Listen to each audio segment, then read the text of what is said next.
It is now my great pleasure to welcome our 2017 commencement speaker, Senator Elizabeth Warren. Just a little while longer. More accurately, I should say, it's my pleasure to welcome Senator Warren back to the university. Since being elected in 2012, Senator Warren has made it a point to visit our campus frequently, and maybe the fact that she has many staff members who are graduates of UMass Amherst has something to do with that. She has met with students to discuss her proposals for making college more affordable, and she has been a staunch advocate for making higher education more accessible to all deserving Massachusetts students. She has taken an enthusiastic interest in our campus's research activity, observing after one visit, it's the research done at places like UMass Amherst that's going to make a huge difference for the Commonwealth. As the chancellor of this Commonwealth's flagship campus, I'm truly grateful for Senator Warren's commitment to public higher education and for her appreciation for the role of the university plays in the well-being of the Commonwealth of Massachusetts. Please join me in welcoming Senator Elizabeth Warren.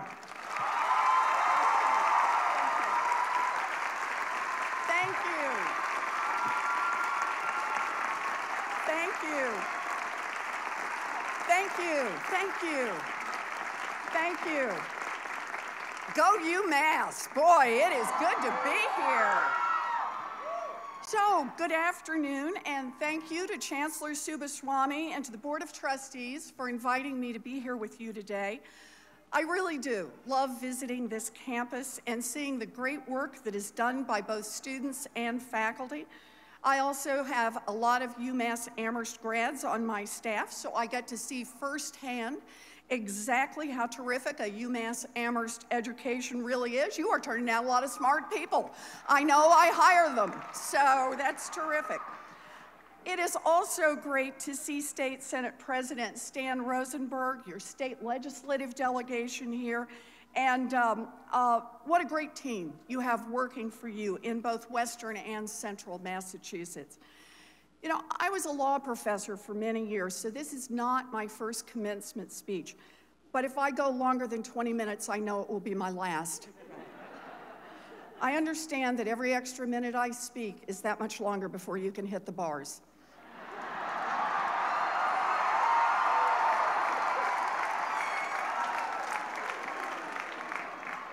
Not that some of you need to hit the bars, of course. Imagine my surprise last week when I got my daily news roundup, and right there, front and center headline was Elizabeth Warren's commencement speech drinking game.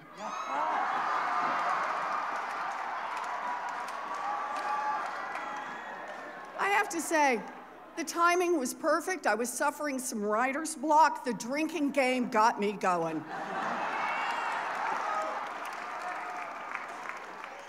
The downside, of course, is that now I know what you're hiding under those robes. So let's get it out there right from the beginning. If you learn nothing else from this speech, please know this. Fireball is a nickname that Donald Trump uses on Twitter, not a beverage to be consumed by distinguished college graduates.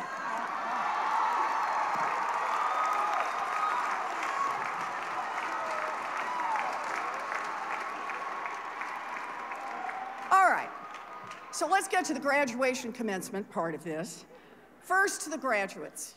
You've worked hard, and we are here to celebrate your success. Congratulations to all of you. Way to go. Way to go.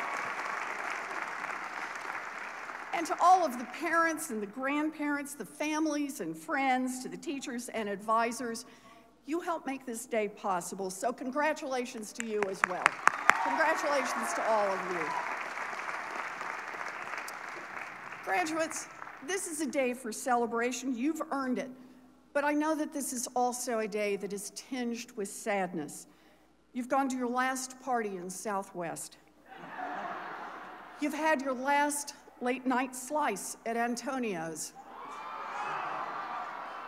So a truly existential question bears down upon you. Will you ever feel joy again? So what does come next? Some of you may be worried that you haven't gotten it all figured out. Believe me, I get that. My own path had plenty of twists and turns. I dropped out of college, got married at 19 to the first boy I'd ever dated. So a lot of you are already doing better than I did. But I'm here today to make a pitch for the work that you do going forward. I'm here today to ask you to get more involved in our democracy. Now, I know that some of you are already headed into public service. I am looking out at future teachers and firefighters, nurses, social workers. Okay, there's nurses here. We're glad. Some of you will work directly in government, some will work for nonprofits, and of course, many of you will work for small businesses, many of you will start your own businesses, many of you will join big corporations. But my pitch is for something different. It's to get more involved directly in the democracy of policy. Policies matter enormously, and I'm just going to give you one small reminder, and yes, this one counts for a nip of Smirnoff.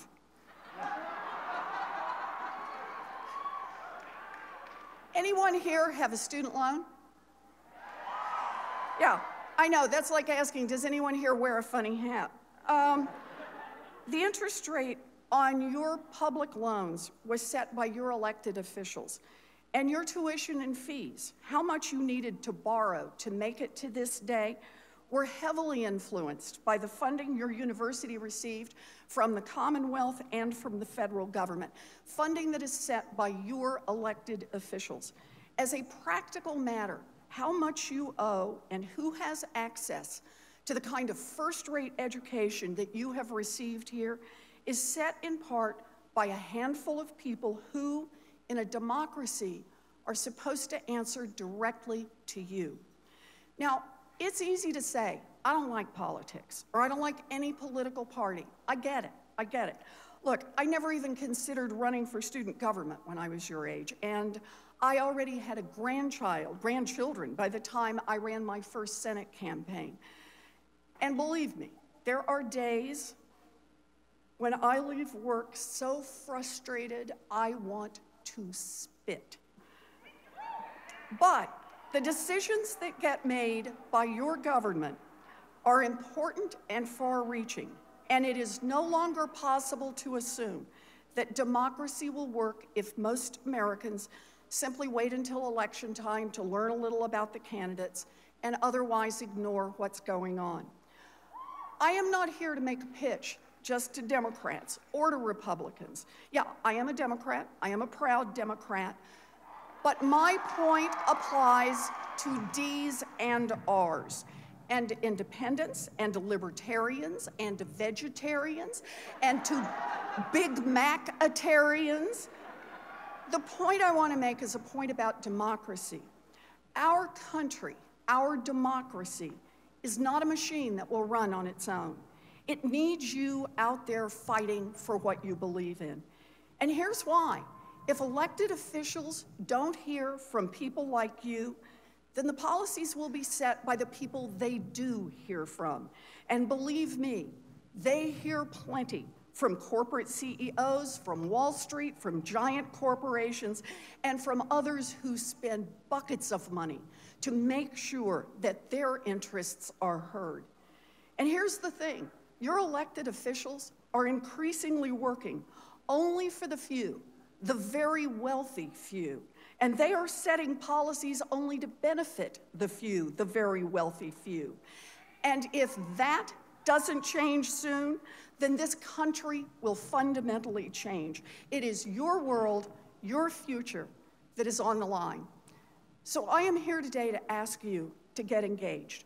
Not engaged like I did back at 19. But engaged with some issues. And the kinds of issues I'm talking about are policy issues. And I know that some of you are already deeply committed to fights that matter to you. And I want to say thank you for that. So my message to you is please don't quit after you leave school. We need you. But I'm also here to try to expand the circle, to ask more of you, to ask all of you to expand your postgraduate to-do list to include engagement and advocacy for an issue that you really care about. And I want to give 3 very serious suggestions for how you might do it. The first is start with something that is the core of who you are. It's a lot easier to engage on an issue if you take time to think through who you are, if you know what you believe in, and if you're willing to fight for it. Now, figuring out who you are is not as easy as it sounds. I think Connor was right on this. No one can do it for you. And the list of possible issues that move you is long. You could start with the cost of college, free speech, animal rescue, nuclear weapons, access to voting, free flights to Hawaii. I put that in to see if you're still listening. Okay, back to the real list. Criminal justice reform, military veterans, clean water, national parks, homelessness, hunger, bullying, prenatal care. And I'm trying to keep this apolitical, but I can't help myself, and I have one more. The principle that no one in this country is above the law. And we need a Justice Department, not an obstruction of Justice Department.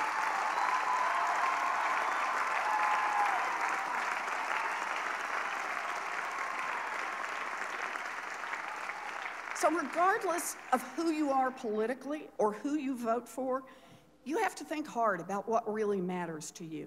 Not to your mom and dad, or to your girlfriend, or to your dog, although your dog may have a strong opinion on this. And don't just pick whatever cause that Emma Watson or Taylor Swift are supporting this week, no matter how much you want to be in their squad. Nope. You got to figure out what makes your heart flutter and your stomach clench. What makes you wake up ready to go, and what makes you wish you didn't have to move. And no, I'm still not talking about Emma Watson or Taylor Swift. You are a lot more likely to follow through if you really, deep down, care about an issue. So that's my first. Now, second, do a little studying. I know I just made myself the least popular graduation speaker anywhere in America by telling graduates who have just finished your last assignment from your professors and turned in your last research paper to study a little more. But I'm not trying to win Miss Popularity. I think so long as Mitch McConnell is running the Senate, that's out of reach for me. So I'll say it. Study up, because knowing something about an issue makes a difference. So go online and read the facts, not the alternative facts, the real facts. You know, I have to say, I had never thought we would need a modifier for facts. Like, how do you distinguish them now? The facty facts or the factious facts? Okay, but you gotta get to the facts. And third, join with others. Find a group that's engaged on the issues that you care about. A group makes a difference. You know, more good ideas, more information, more ways to make your voice heard. One voice is powerful, but 2 voices are more than twice as powerful. And 10 or 10,000 voices create a force to be reckoned with. It's not easy to join a group when there aren't weekly club meetings and a table at the campus center concourse. You have to try, really try. But please do it, because America needs you. Each generation must rebuild democracy to serve its own time and its own needs. The World War II generation faced challenges that were different from those of the Vietnam-era generation, and each shaped and rebuilt democracy differently. Your generation faces huge challenges, sharp differences that divide this nation along deep fracture lines, intergenerational challenges that have saddled young people in this country with an unprecedented $1.4 trillion in student loan debt, an economy that is producing great wealth for the top 10% and locking everyone else out. If democracy for you simply means leaving it to others, letting others set the terms of the political debate, and surrendering the policy decisions to people far away in Washington, then our country will work better and better for a smaller and smaller number of people. But if democracy for you means connecting up, studying, making hard decisions, and defending them with intelligence and commitment, then this country will flourish. America needs your commitment. And here's the thing, you need the commitment. Advocacy, getting involved in issues that you care about and fighting for them, can reshape our country, and I guarantee it will reshape you. No matter what other work you do every day, if you find the issues that matter to you and you get in the fight, you will build a life with more heart flutters and fewer don't make me move moments. You will build a life that is deeply worthwhile. Take it from me, someone who wakes up every day energized and ready to jump in, except for the morning after I had played the Elizabeth Warren drinking game. So let me just say this. Class of 2017, you've built the right foundation for your success with a UMass Amherst education. I believe you can make great things happen for our country and for yourselves. Go UMass.